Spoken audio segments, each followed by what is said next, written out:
प्रपोक भूत की कहानी पुरानी हवेली की कहानी है, जिसकी एक एक ईंट गुजरे वक्त की गवाह है। हवेली का भव्य द्वार, जिसकी सजावट कभी शाही थी, अब वक्त की मार झेलते झेलते जर्जर हो चुका था। हवेली के अंदर एक लंबा गलियारा था जो कमरों की ओर जाता था, और हर कमरा किसी न किसी रहस्य को समेटे हुए था। इस हवेली में एक ऐसा भूत रहता था जिसका नाम था शर्मीलाल। वह भूतों की दुनिया में डरपोक भूत के नाम से मशहूर था। शर्मीलाल की कहानी भी बड़ी अजीब थी। बचपन में जब उसे पहली बार भूतिया कामों के लिए तैयार किया गया था, वह एक कुत्ते के पिल्ले को देखकर डर गया था। उसके डरने की वजह से पूरे भूत परिवार में उसकी हंसी उड़ाई जाने लगी। समय बीतता गया और शर्मीलाल ने भी कोशिशें जारी रखी। আহিल लेकिन हर बार उसका डर उस पर हावी हो जाता था। वह कभी छिपकली से डर जाता, तो कभी हवेली की छत पर उड़ते चमगादड़ों से। एक बार हवेली में एक दलाल आया था। हवेली को बेचने की उसकी योजना थी। दलाल ने हवेली का मुआयना शुरू किया और हर कमरे में जाकर देखा। शर्मीलाल ने सोचा कि अब उसे कुछ करना चाहिए। उसने दलाल को डराने के लिए एक कमरे की खिड़की को जोर से पटका, तो बूवी इंग्लिशन, परंतु उसकी ही आवाज सुनकर वो इतना डर गया कि खुद ही कमरे के कोने में दुबक गया। दलाल ने भूत की इन कोशिशों को समझ लिया और सोचा कि वह एक डरपोक भूत है। हवेली में कुछ बच्चों के आने का भी एक वाकया हुआ। वे खेलते कूदते हवेली में घुस आए। शर्मीलाल ने सोचा कि यह सही मौका है। उसने अपने हाथ से एक पुराना पियानो बजाना शुरू किया, लेकिन गलत सुर छेड़ दी। बच्चे उसकी इस हरकत को देखकर पहले डर गए, फिर जब सुर बिगड़े तो जोर जोर से हंसने लगे। शर्मीलाल को अपनी नाकामयाबी पर गुस्सा आया,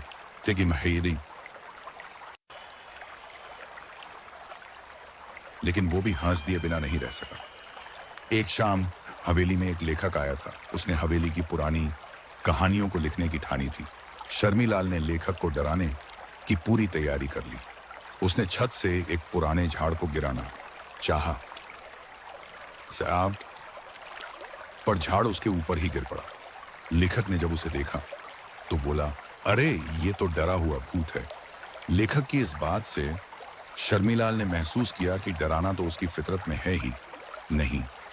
उस लेखक के जाने के बाद शरीतिला पाथलश आई। शर्मीलाल ने सोचा कि अब उसे कुछ करना होगा। ऐसे ही डरते डरते जिंदगी नहीं कट सकती। उसने हवेली के खंडहर को अपने अंदाज में सजाने की कोशिश शुरू की। एक दिन जब उसने अपने पुराने झाड़ फानूस की सफाई की कोशिश की, तो वह धूल और जंग से इतना भर गया कि उसकी छींकें अनियंत्रित हो गईं। हवेली में सफाई का नामो निशान होते देख कि हम और उसकी छींकें हवा में गूंजने लगीं। जो लोग हवेली के पास से गुजर रहे थे, उन्हें लगा कि हवेली में कोई अनजान ताकत सक्रिय हो गई है, लेकिन असल में यह सिर्फ शर्मीलाल की सफाई का असर था। डरपोक भूत की कहानी। एक शाम हवेली में एक दल आया। उनमें कुछ नौजवान थे जो भूतों की कहानियां सुनने और उनसे रूबरू होने का शौक रखते थे। उनमें से एक लड़का, जिसका नाम रोहन था, बाकी दोस्तों से अलग था। वह वाकई में इस भूत से बात करना चाहता था। जब उसके दोस्तों ने हवेली के मुख्य हॉल में कदम रखा, शर्मीलाल ने उनको डराने की कोशिश की। उसने एक बार फिर से खिड़कियों को जोर से पटका, लेकिन इस बार उसकी उंगली फंस गई और वह दर्द से चिल्ला उठा। रोहन ने उस आवाज को सुना और वह आवाज की ओर चल पड़ा। जब उसने एक कमरे में शर्मीलाल को अपनी उंगली को सहलाते हुए देखा, तो वह हंसते हंसते लोटपोट हो गया। शर्मीलाल की हालत देखकर रोहन ने उसके साथ संवाद करने की कोशिश की। वह बोला, अरे भूत जी, आप तो हमें डराने से ज्यादा खुद ही जाते हैं। जैसे जैसे शर्मीलाल की कहानियां आगे बढ़ती गईं, उद्बोहन पर आता है। रोहन और उसके दोस्तों को हवेली की हर दीवार, हर खिड़की और हर सीढ़ी के पीछे छुपे रहस्य के बारे में पता चलता गया। शर्मीलाल ने उन्हें बताया कि कैसे हवेली के मुख्य दरवाजे के पास का पुराना पेड़ उसकी छुपन छुपाई का अड्डा था और कैसे वो पियानो की गलत धुनों से खुद भी डर जाता था। इन बातों को सुनकर रोहन और उसके दोस्त ठहाके लगाकर हंसने लगे। एक दिन हवेली में एक नया मोड़ आया। रात के अंधेरे में हवेली के आसपास एक रहस्यमयी आवाज सुनाई देने लगी। हवेली के पुराने झरोखे भी अपने आप खुलने बंद होने लगे।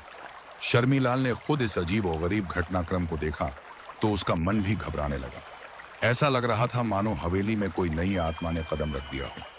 उसने अपने डर पर काबू पाने के लिए रोहन को पुकारा। रोहन,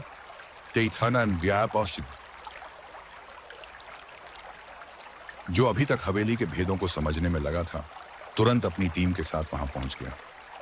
उन्होंने देखा कि हवेली के अंदर का माहौल पूरी तरह से बदल चुका था। अचानक से हवेली में एक नई रोशनी और ऊर्जा का संचार हो रहा था। हवेली के हर कोने में एक डरावनी धुंध सी फैल गई थी।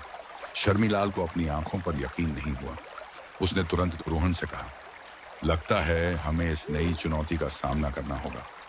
रोहन ने भी अपनी टीम के साथ इस चुनौती को स्वीकार कर लिया। डरपोक भूत की कहानी।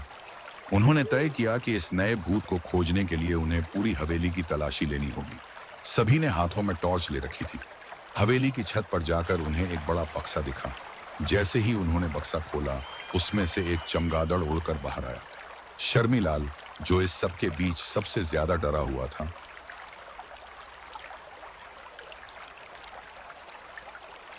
तुरंत पीछे की ओर भागा और सीधा हवेली की सबसे ऊंची छत पर चढ़ गया।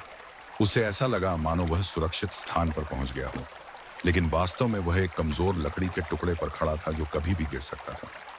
जैसे ही लकड़ी का वह टुकड़ा चरमराने लगा, शर्मिलाल को महसूस हुआ कि अब उसे अपने डर का सामना करना होगा। उसने खुद को संभाला और गहरी सांस लेकर लकड़ी के उस टुकड़े को पार किया। यह पहला मौका था जब उसने खुद पर भरोसा दिखाया था। नीचे आने पर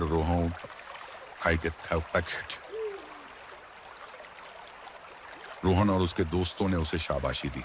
शर्मिलाल ने महसूस किया कि उसके डर की जड़ें हवेली के पुराने रहस्यों में थीं, लेकिन अब उसे खुद पर और अपने दोस्तों पर भरोसा होने लगा था। उन्हें जल्द ही एहसास हुआ कि यह रहस्यमयी आवाज हवेली में घुसे एक पुरानी फिल्म की रिकॉर्डिंग के कारण थी, जो हवा के झोंकों से बजने लगी थी। यह सब जानते ही शर्मिलाल और रोहन की टीम ने राहत की सांस ली। लेकिन इस घटना ने शर्मिलाल को एक नया सबक सिखाया। डर से भागना नहीं,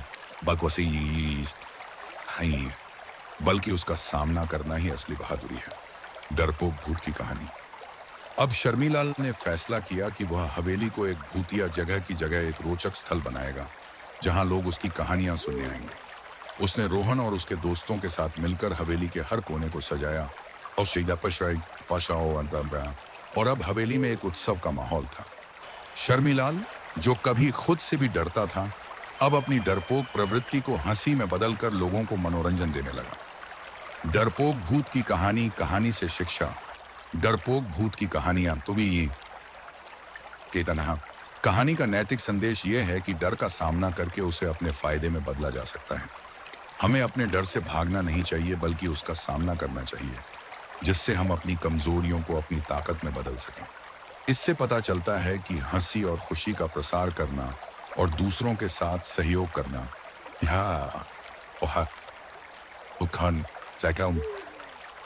कभी कभी डर से लड़ने का सबसे अच्छा तरीका हो सकता है।